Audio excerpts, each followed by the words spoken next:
সুপ্রিয় দর্শক, আসসালামু আলাইকুম। আমি advocate Anwar, Bangla supreme court. আমি নিয়মিত সুপ্রিম কোর্ট আইন প্র্যাকটিস করি। আমি আজকে আপনাদেরকে একটা কাবিন নেওয়ার বিষয়ে, অনেকে আমাকে অনেকবার প্রশ্ন করে কাবিন নেওয়ার বিষয়ে, সেই বিষয়ে আপনাদেরকে আমি ধারণা দিব। মানে কাবিননামাটা যদি প্রথমে হারিয়ে যায়, তাহলে আপনি সেই কাবিননামাটা কীভাবে তুলবেন? অনেকে প্রশ্ন করে, আমার কাবিননামা হারিয়ে গেছে, আমি কীভাবে তুলব? তবে কাবিননামাটা তোলার জন্য আপনার একদম সহজ প্রসেস হচ্ছে, আপনার বিয়ে যেখানে হয়েছে সেখানে আপনি যাবেন, সে কাজের কাছে যাবেন। সেই কাজের কাছে গিয়ে আপনি তারিখটা বলবেন, তারপরে নাম, বরকনের নামটা বলবেন, তারপরে আপনার বালাম নম্বর, পৃষ্ঠা নম্বরটা বললে একদম ইজিভাবে আপনি কিন্তু এটা পেয়ে যাবেন। আর হারিয়ে গেলে কোনো সমস্যা নেই। আপনি যদি কাজের কাছে 100 বার যদি যান, 100 বার কিন্তু আপনাকে কাজী এই কাবিননামাগুলি আপনাকে দিতে বাধ্য, দিয়ে দিবে। তো এটা কোনো সমস্যা, হারিয়ে গেলে কোনো টেনশন করতে হবে। যদি আপনার কাছে বালাম নাম্বার, পৃষ্ঠা নাম্বার, তারিখটা যদি থেকে থাকে, তাহলে আপনি কাজের কাছে গিয়ে বললেই হবে আমার হারিয়ে গেছে, এটা আমাকে তাহলে আমার হারিয়ে গেছে, তখন আপনাকে একদম সহজভাবে দিয়ে দিবে। আর যদি এখানে কোনো কাজীকে আপনি খুঁজে পাচ্ছেন না, আপনার বিয়ে হয়েছে, বিয়ের হয়তো অনেক দিন পরে আপনি গেছেন, কাজীকে খুঁজে পাচ্ছেন না, তখন আপনি কি করবেন? আপনার যদি বালাম নাম্বার, পৃষ্ঠা নাম্বার সব কিছু মনে আছে, কিন্তু আপনি কাজীকে খুঁজে পাচ্ছেন না, কাজী ওখানে নেই, তখন কী করবেন? তখন কিন্তু আপনি সমস্যায় পড়ে যাবেন।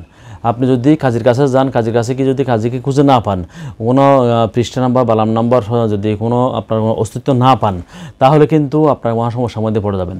অর্থাৎ আপনাকে যেটা করতে হবে সেটা হচ্ছে, আপনি কাজীর কাছে, কোনো একটা কাজীর কাছে যাবেন, নতুন কোনো কাজীর কাছে গিয়ে বলতে হবে যে আমি বিয়ে করছিলাম অমুক তারিখে, কিন্তু আমার কাজীটা খুঁজে পাচ্ছি না, উনি কোথা জানে গেছে, আমার খুঁজে পাচ্ছি না, যে কোনো হবে, মানে আমি খুঁজে পাচ্ছি না ওনাকে, আমার সব কিছু ঠিকঠাক আছে, আমি খুঁজে পাচ্ছি না ওনাকে, একটা বিয়ে করতে হবে। তখন ওই কাজিয়ে, তখন আপনার হাজব্যান্ড ওয়াইফ যদি আপনারা রাজি দেখেন, তখন নতুন একটা কাবিননামা তৈরি করতে হবে আপনাকে। ওই কাজী যেভাবে দিতে সেভাবে কিন্তু এই কাজে দিতে পারবেন আপনাকে। তখন আপনার তারিখ দিবে আজকের, যখন যেদিন আপনি বিয়ে করবেন সেই তারিখ দিবে, কিন্তু কথাবার্তা কোন দিন, একটা অপশন আছে কাবিননামার মধ্যে, কথাবার্তা কোন দিন হয়েছিল, যদি সেই কারণে যদি বলেন যে প্রথম বিয়ের তারিখটা যদি ওখানে দেন, তাহলে আর সমস্যা হবে না। আর তো মানে আপনার বিয়ে হয়েছে অমুক তারিখে, কিন্তু কাবিননামা খুঁজে না পাওয়ার কারণে আপনি আবার আজকে কাবিননামা নিলেন, এটা বোঝা যাবে। অর্থাৎ যদি কাজীকে খুঁজে না পান, পৃষ্ঠা নাম্বার, বালাম নম্বর যদি আপনি জানা না থাকে, তাহলে আপনাকে যেটা সহজ পদ্ধতি সেটা হচ্ছে, আপনি নতুন একটা কাজের কাছে যাবেন, কাজের কাছে হাজব্যান্ড ওয়াইফ দুজনে যাবেন, গিয়ে আপনার বিয়ে একটা অপশন আছে কাবিননামার মধ্যে, কত মানে কবে বিয়ের কথাবার্তা হয়েছে, ওখানে আপনি যেদিন বিয়ে হয়েছে ওই তারিখটা দিবেন, আর নতুন তারিখ আর তারিখটা যেদিন বিয়ে করবেন সেদিন নতুনভাবে তারিখ দিবেন। এদের কোনো সমস্যা হওয়ার কথা না। আবার অনেকে প্রশ্ন করে কাবিননামাটা সংশোধন করার সুযোগ আছে কিনা। কাবিননামাটা সংশোধন করার সুযোগ নাই বললেই চলে, কারণ ওখানে যদি আপনি কাবিননামাটা যদি সংশোধন করেন, কোনো গসামাজা করেন, তাহলে কিন্তু পরবর্তী জেনারেশন কিন্তু এটা একটা সন্দেহের মধ্যে রেখে দিবে আপনাদেরকে। নিশ্চয় মনে করেন কোনো ঝামেলা আছে না, একটা কাটাছিরা কেন, কোনো গসামাজা কেন, কোনো সংশোধন কেন, তাহলে আমার সংশোধন করার দরকার নেই। যদি আপনারা স্বামী স্ত্রী দুজন যদি নতুন যদি সংশোধন করতে চান, একমত থাকেন, তাহলে একটা কাজের কাছে গিয়ে আপনি ওই যে আগের প্রশ্নের মতো আপনারা নতুন একটা কাবিননামা তৈরি করলেন। কাবিননামা তৈরি করার পরে সেখানে বিয়ের কথাবার্তা হয়েছিল, ওই যেদিন বিয়ে হয়েছে ওই তারিখটা দিবেন, আবার যেদিন আপনারা গেছেন নতুনভাবে সেই দিনে আপনারা বিয়ের তারিখটা দিবেন। অথবা আপনার যা যা সংশোধন করার সংশোধন করতে পারবেন, কোনো সমস্যা নাই। আবার অনেকে প্রশ্ন করে দেনমোহর সংশোধন করার সুযোগ আছে কিনা। না, এখানে দেনমোহর করার সংশোধন করার কোনো সুযোগ নেই, কারণ দেনমোহর সংশোধন করতে গেলে তখন আপনার ওখানে সমস্যায় পড়ে যাবেন। আগে দেনমোহর যেটা সেটা কোনোভাবে বাতিল করার সুযোগ নেই। আপনি নতুনভাবে যদি দেনমোহর করতে চান, তাহলে একটা হলফনামা করে আগের দেনমোহরটা বাতিল, যে স্বামী স্ত্রী দুজন কিন্তু সেটা করতে হবে।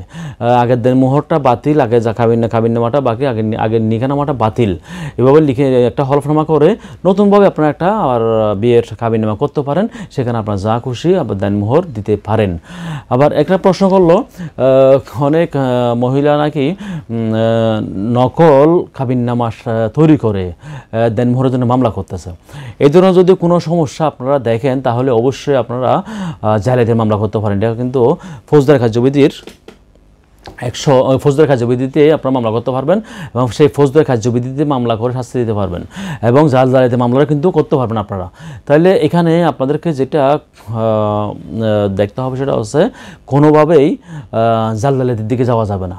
আপনার নতুনভাবে কোনো কাবিননামা সৃষ্টি করে জাল কাবিননামা সৃষ্টি করে মামলার দিকে যাওয়া যাবে না।